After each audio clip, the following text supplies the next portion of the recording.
love painting people, so I've come to the park to paint. But the sun is going in and out. So what I've decided to do is I'm going to sketch while the sun's behind the clouds so I can get the shapes of the people, and then I'm going to use the camera to catch the light when the sun is out.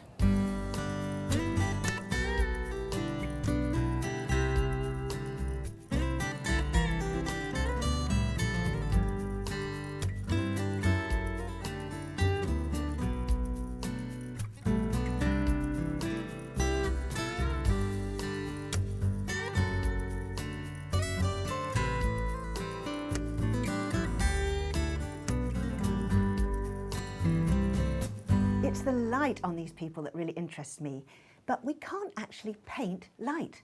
So I'm going to use the shade to bring out that light. And I'm going to paint one person at a time, just as I would if I was outside, because people move, so you can only do them as they're there. But I've got to be aware of the relationship between one person and the next. I'm going to use light red for the flesh colour of this lady on the left, because her face is mostly in shadow, and as she's eating her orange, I think it is, she's casting sort of a shade, which is quite a deep shade. And on her hands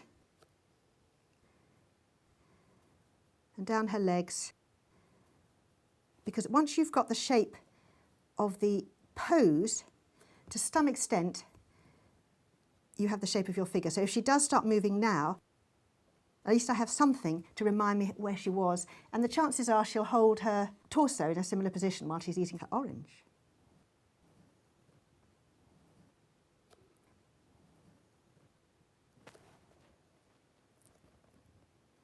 And it is the shapes of the shadow that I am using to create the shape of this woman's body.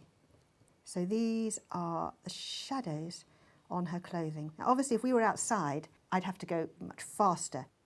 But here's the beauty of being able to use a camera, is that you do get a bit more time to paint people. White clothes tend to create blue shadows, so ultramarine blue or Prussian blue, all those are good for those shadows. And the blues mixed with the light red of the flesh also help create the darks.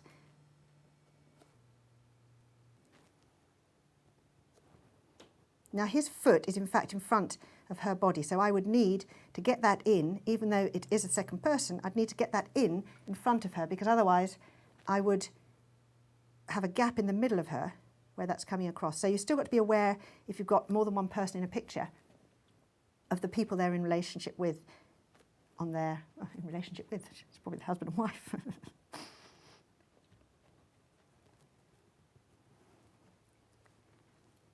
Nice and dark.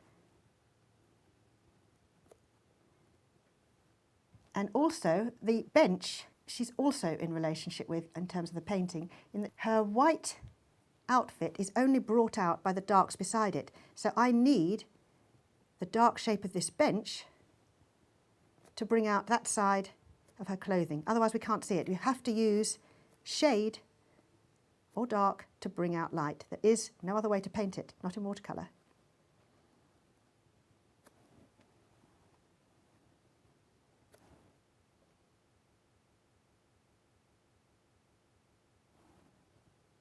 Side of her leg where she's lit.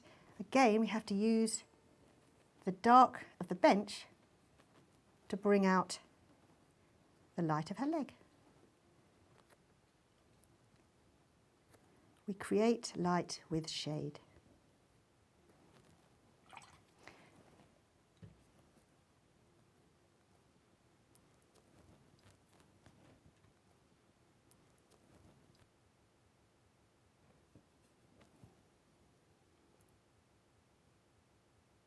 Now also, I'm going to need the side of her shoulders brought out by the background.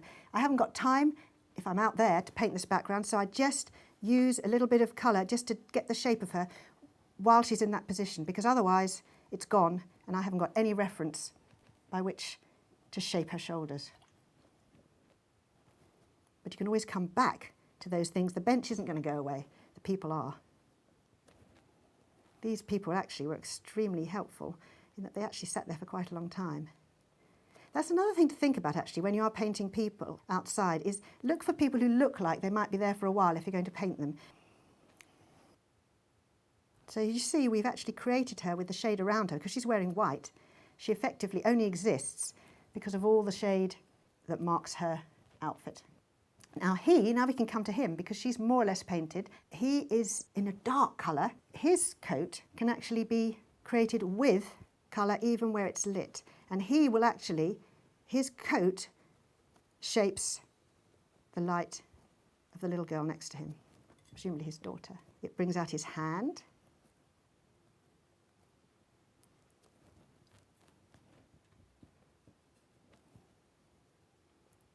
And in the face, we just paint the shade. So we're not actually painting eyes, mouth, nose. We are painting where his face is cast in shade.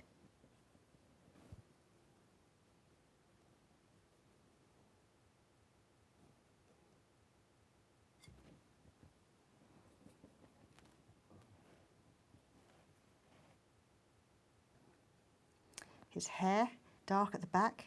And the top of his head, I have got a pencil mark that tells me where the shade comes, but I can also give myself an indication so that I know where the outline of light comes.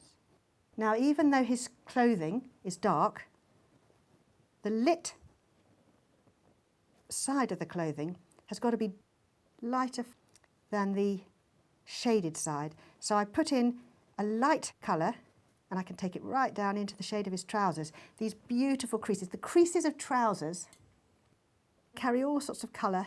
So I've literally just drawn the shapes of the creases.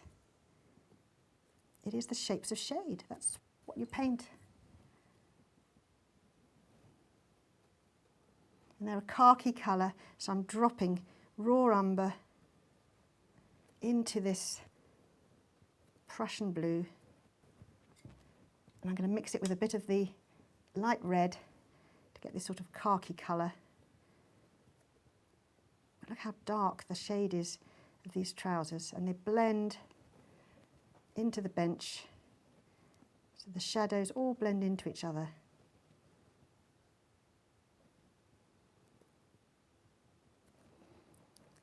Prussian blue makes wonderful darks. Let's find the darks.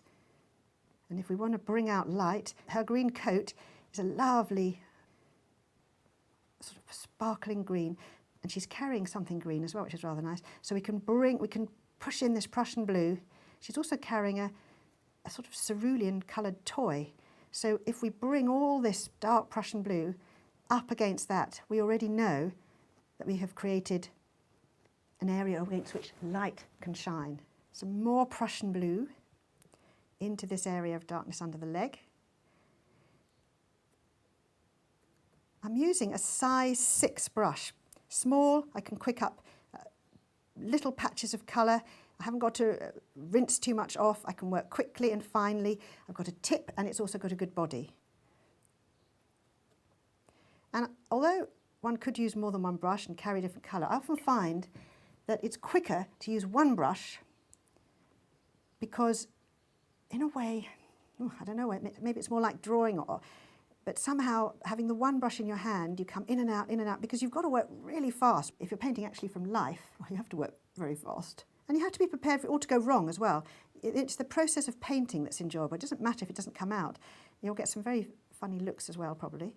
But, you know, it's the joy of trying to interpret this interesting pattern of light and shade onto the paper. And see how the brush, it dances across, it dances round and round. Brushes are made for all these lovely shapes. I'm using Windsor green in with the Prussian blue to try and get that lovely greeny colour of the bench. It's a sort of greeny, bluey, gorgeous colour of London benches.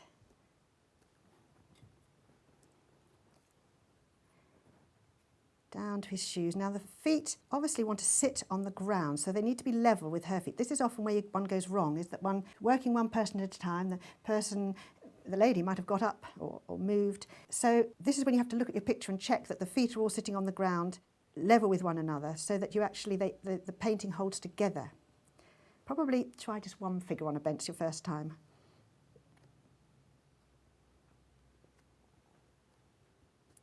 and the feet will cast a shadow on the ground.